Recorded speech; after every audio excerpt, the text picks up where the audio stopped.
Eu antes de começar a falar na tua vida, porque o pessoal já tem experiência, eu acho que seria interessante, não é? Porque esta realidade que nós vivemos agora, do que aconteceu com esta desgraça de que aqueles polícias, acho que alvejaram e acabou por morrer uma pessoa, não é? Sim. E nos Estados Unidos isto é ponto, não é? É ponto todos os dias, ou seja, está sempre a acontecer. É. E depois vê-se muitos comentários no Twitter e muita coisa a falar. E pronto, Portugal é um país seguro a comparar com os Estados Unidos, no sentido que os Estados Unidos é muito mais provável tu teres uma pessoa com uma arma, não é? Que te ataca e há alguns malucos. É um país gigante, são 350 milhões de pessoas.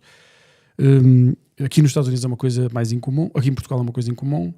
Mas tu, olhando para esta situação, do que aconteceu, tu és um polícia, um profissional, já tiveste situações, não é? Em 24 anos de polícia já. É muita coisa, não é? Já trabalhei em Lisboa, já trabalhei no Porto. Exato. E agora Barcelos, e já vivi muito. Okay. Já trabalhei nos piores bairros, os bairros mais problemáticos de Lisboa e do Porto.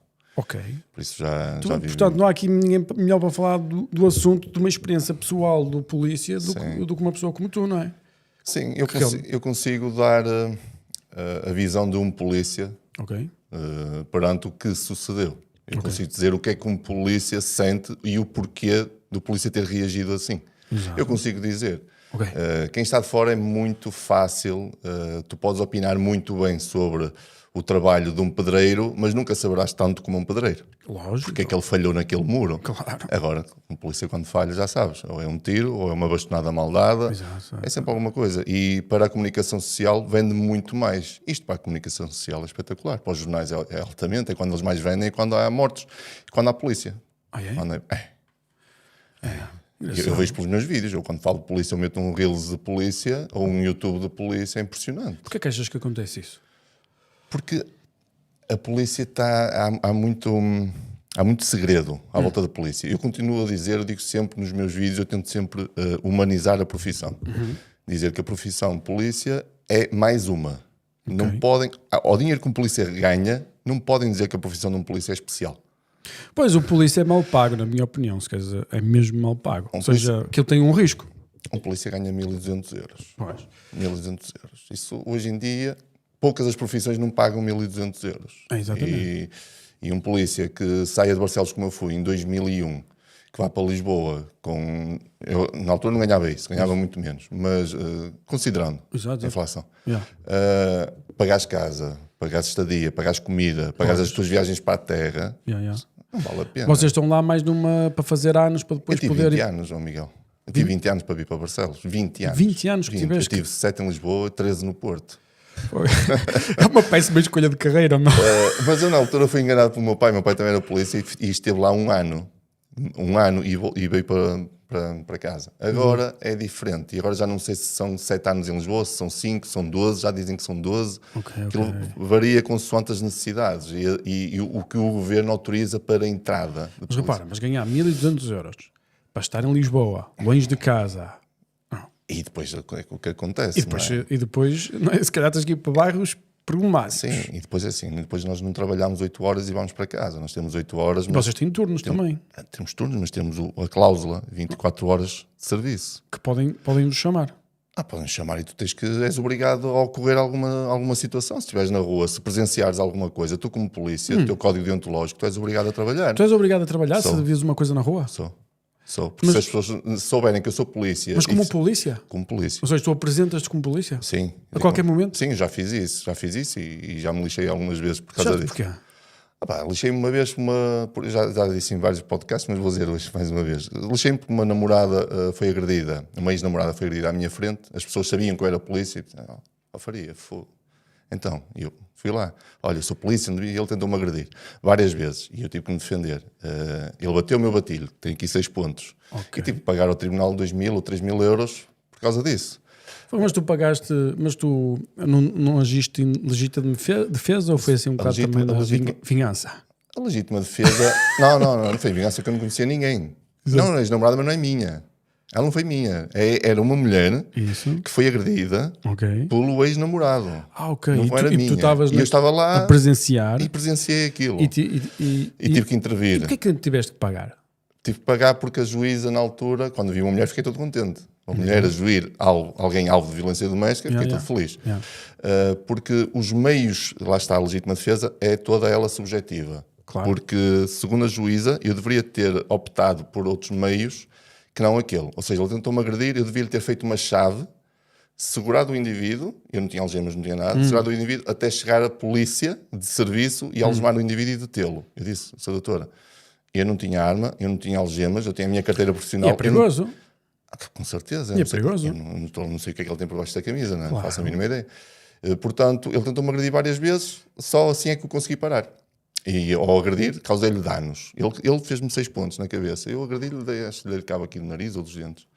Mas foi ela por ela, eu não comecei nada. Eu reagi a uma ação. E fui punido. E foste tu que foste punido? Ele foi punido, eu também fui punido. Ou seja, tu tiveste que pagar e ele também? Sim. Mas eu tive que pagar. Pois, mas tu eras polícia, não é? Sim, identifiquei-me como polícia. Ou seja, tu és uma pessoa que tem formação, tu és uma pessoa que já passou...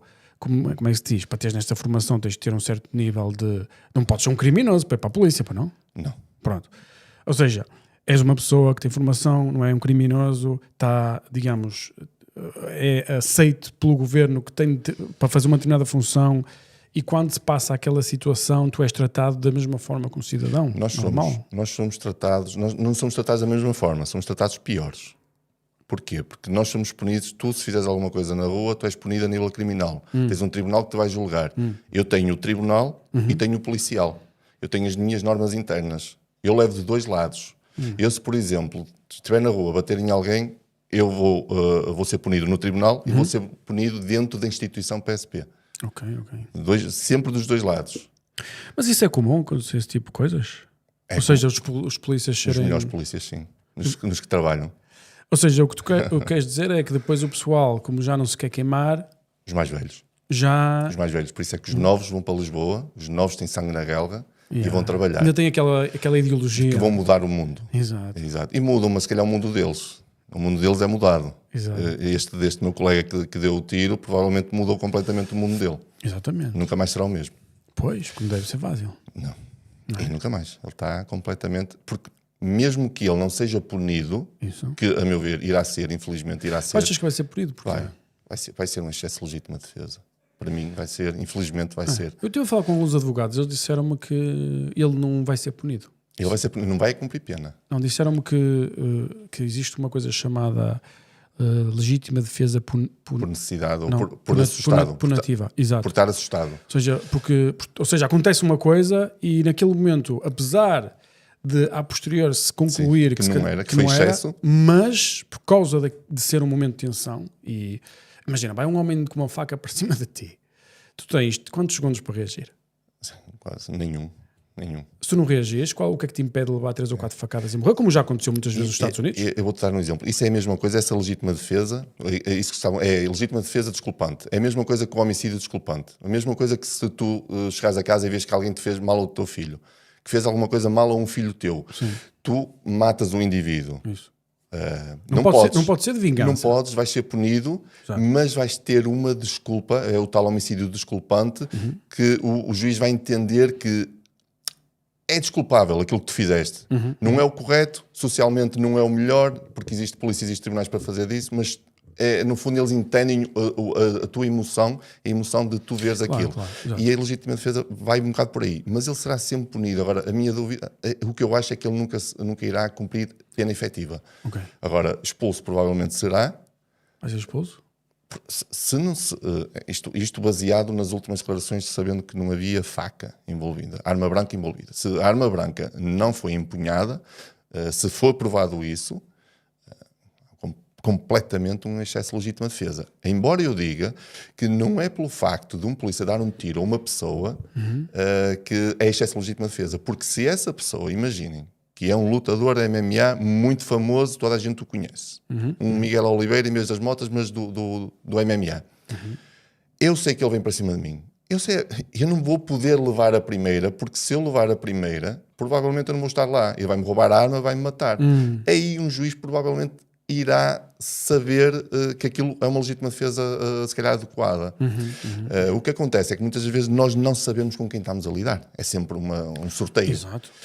E mais a tensão que existia naquele momento, não era? Não existia um momento de tensão, ou seja, não havia... Aquilo foi... Porque eu não estava aqui quando começou a acontecer aquilo. Tenho poucas informações. Não sei se estás esclarecido sobre a situação. Eu sei o que se passou. Ok. Eu sei o que se passou. Ou seja, aquilo foi uma coisa normal, não se passava nada? Aquilo é normal, do dia a dia. Aquilo são 2 polícias, ainda por cima, eles não têm 2 anos, ainda estão no regime probatório, vai ser mais complicado ainda, não podes fazer nada nesses 2 anos, que à mínima coisa a polícia tem legitimidade para te expulsar por justa causa, e eles viram uma infração, viram que o indivíduo à primeira não acatou, e nunca acatou, fugiu, pensou, bairro da Cova da Moura, anda aqui à volta, é tráfico de droga. Ou tem droga ou tem armas. As pessoas não mandam encostar por causa da linha contínua ali naquele bairro. A ideia é sempre essa. Ou tem droga ou tem... E uma vez que ele foge, não tem carta de condução, não está localizado e já há... Se foge, não é? Se foge, em princípio, alguma coisa boa não deve ter. E foi isso que aconteceu. E depois, assim, a experiência faz com que tu vás para certas situações de antemão precavido.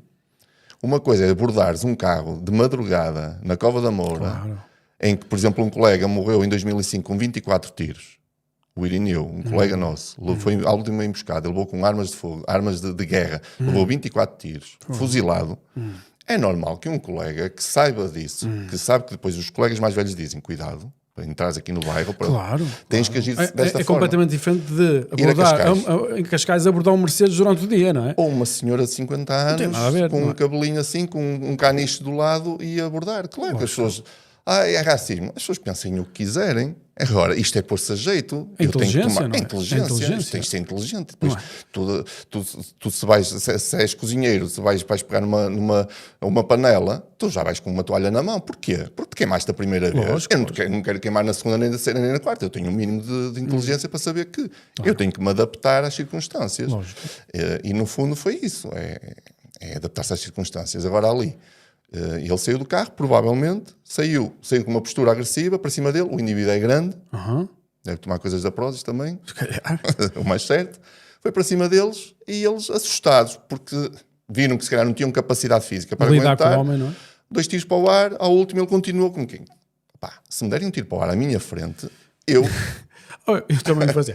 Se me pegar, eu primeiro, se a polícia me mandasse parar, eu parava. Claro. A segunda, se a polícia... Nunca abordava a polícia diretamente, isso é uma coisa de totó. Ou seja, eu não sei o que é que as pessoas têm na cabeça. Eu vejo, por exemplo, nos Estados Unidos, muitas vezes as pessoas, a polícia está sempre a fazer uma determinada coisa. Não, são coisas, não é? Se queres resolver o problema com a polícia, será sempre a posterior, não vai ser naquele momento. Ou seja, se foste maltratado, vai ser sempre a posterior. Por exemplo, o que eu digo aos meus filhos é: a polícia manda-te fazer, tu fazes tudo. E depois... Ponto final. No fim, nós vamos tratar do assunto. Avaliamos. Agora, naquele momento, é para fazer exatamente o que... Não há cá coisas, não há cá amigos. Estamos a falar com pessoas que têm arma. Tem uma arma, meu. Não é? E são treinadas para usá-la, se for preciso. Um bocado. Não é? Não sei. Nos Estados Unidos são definitivamente. Um bocado. E já houve situações, não sei se aqui já aconteceu, de pessoas a serem abordadas justamente da mesma forma e morrerem. Muitos polícias. Uma coisa que eu vi engraçada, não sei se é verdade, que estava a ver os números e acho que morreram cerca de 12 pessoas à mão de polícias. Em quantos anos? Em 20 anos, qualquer coisa assim. Em 20 anos morreram 160 polícias suicidaram-se. 160 mas não é só polícias. isso, mas também morreram 11 polícias a fazer o seu trabalho. Sim. Assassinados. Sim. Ou seja, eu olho para este número e digo assim: isto não tem muita lógica. Porque assim, os polícias andam em zonas de alto perigo, não é? É normalmente onde é. Eles não vão ser assassinados em Cascais, não é? Vão ser assassinados em sítios... A probabilidade é menor. É muito menor. Não é? Pode acontecer, mas é muito diferente. Portanto, é suposto haver um certo nível de segurança para os polícias. Ou seja, e eu olhando para a estatística, eu não ficava admirada nem considerava nenhum nível de opressão se tivessem morrido muito mais pessoas à mão da polícia do que polícias. Porque o polícia devia... Morrer menos?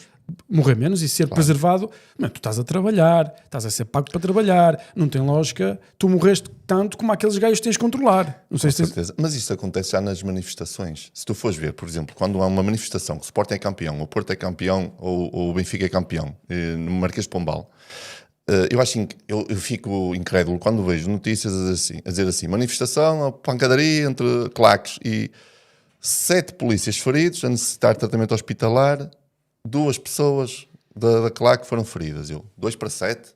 Está mal, está errado. Quem é que tem os bastões? Quem é que é a ordem aqui? Quem é que tem que pôr ordem? Eles é que põem ordem na polícia, eles é que bateram na polícia. Não tem muita lógica, não é? Nenhuma. Eu acho que não, mas eu não sei. Mas tem acontecido nos últimos anos isso, e está a acontecer. Isto é a evolução da sociedade e está a prejudicar bastante. Ok.